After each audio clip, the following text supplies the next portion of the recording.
বিসমিল্লাহির রহমানির রহিম। আসসালামু আলাইকুম ওয়া রাহমাতুল্লাহ। সম্মানিত দর্শক শ্রোতা ভাই এবং বোনেরা, আমি একটি বেসরকারি শিল্প প্রতিষ্ঠানের ইলেকট্রিক্যাল ইঞ্জিনিয়ার এক ভদ্রলোকের সাথে এখন আপনাদের কাছে একটা সাক্ষাৎকার শোনাবো। ওনাকে আমি কিছু প্রশ্ন করব, উনি তার জবাব দিবেন। এটা আপনারা একটু শুনুন।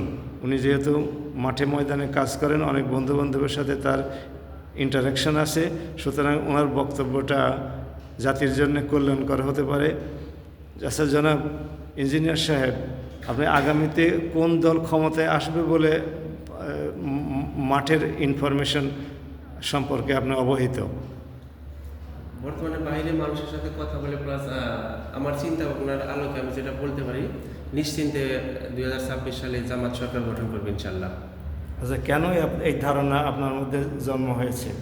মানুষের মুখে কথা শুনে এবং সোশ্যাল মিডিয়ার মাধ্যমে জানতে পারি, অনেকেই একটা কথা বলে যে নৌকার ধানের শীষ, দুই সাপের একই বিষ।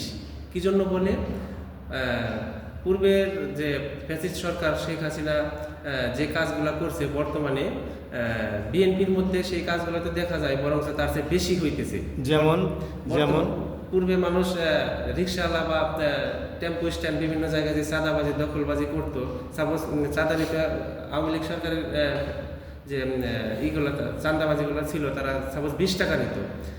বিএনপির যে নেতাকর্মীরা বর্তমানে তারা নাকি তার চেয়ে বেশি নিতেছে, 30 টাকা 40 টাকা 50 টাকা। মানুষ অতিষ্ঠ হয়ে গেছে বর্তমান বিএনপির প্রতি। বিএনপি ধরেই নিয়েছে তারা, মানে ক্ষমতা পেয়ে গেছে। তো সব মিলে মানুষ চিন্তা করতেছে যে না, এই বিএনপিকে আমরা আগেও দেখছি, বর্তমানে তারা ক্ষমতায় আসার আগেই যা শুরু করছে, ক্ষমতায় গেলে দেশটা একদম শেষ করে ফেলবে, এই দেশটার দেশ থাকবে না। আচ্ছা জনাব, আরেকটা বিষয় নিয়ে আপনার সাথে একটু কথা বলি। জি। বিজনেস সিন্ডিকেট নামে একটা কথা খুবই জনপ্রিয়ভাবে আমাদের সমাজে প্রচলিত। আপনি কি মনে করেন যে অতীতের সরকারের মতো ভবিষ্যতে বিএনপি সরকার যদি ক্ষমতায় আসে, তাহলে তারা ওই সিন্ডিকেটের সাথে জড়িত হয়ে পড়বে? আমার কাছে মনে হয় শুধু জড়িয়ে পড়বে তাই না, এর চেয়ে বেশি করবে। আওয়ামী লীগ যা করতো বিএনপি তার চেয়ে বেশি করবে। কেন এরকম ধারণা আপনার হলো? কারণ হচ্ছে তারা চিন্তা করছে আমরা 15-16 বছর এই ক্ষমতা থেকে দূরে ছিলাম, আমরা তেমন কোনো কিছু করতে পারি নাই দলের জন্য। কাজ করুক বা না করুক, তারা এখন দাবি করতেছে আমরা দলের জন্য অনেক করছি। অতএব তাদের অনেক নেতা কর্মীদের মুখেও শোনা যায় যে আমরা কিছুদিনের জন্য নেতাকর্মীদের এই আদেশ দিয়ে দিছি যে ঠিক আছে তোমরা চাঁদাবাজি করো। তো নেতাকর্মীদের মুখে কীভাবে এই কথাগুলা বের হয় আমি জানি না। যারা দেশ পরিচালনা করার জন্য চিন্তা করে, তাদের হাতে দেশ কখনোই নিরাপদ না। একটা গার্মেন্টস কর্মী কী চিন্তা করে? সে স্বাধীনভাবে বিজনেস করবে। একটা প্রবলেম ক্রিয়েট হইলে তখন তারা সরকারের কাছে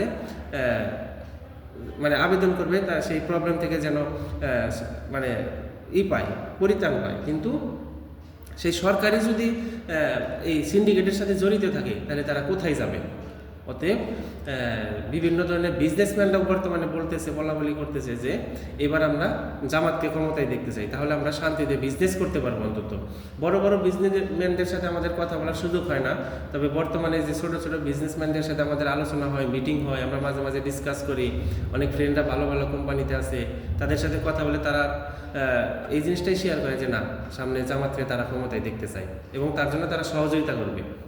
আপনাকে অসংখ্য ধন্যবাদ ইঞ্জিনিয়ার সাহেব আপনার মূল্যবান মন্তব্যের জন্যে। যদি জাতি এটাকে বিবেচনা করে, তাহলে ক্ষমতার হয়তো পট পরিবর্তন আগামীতে ঘটলেও ঘটতে পারে এবং জামাতের মতো একটা স্বচ্ছ দল সততার প্রতিশ্রুতি নিয়ে ক্ষমতায় আসতেও পারে। থ্যাংক ইউ ভেরি মাচ আপনার মূল্যবান মন্তব্যের জন্যে। ভালো থাকুন। আসসালামু আলাইকুম।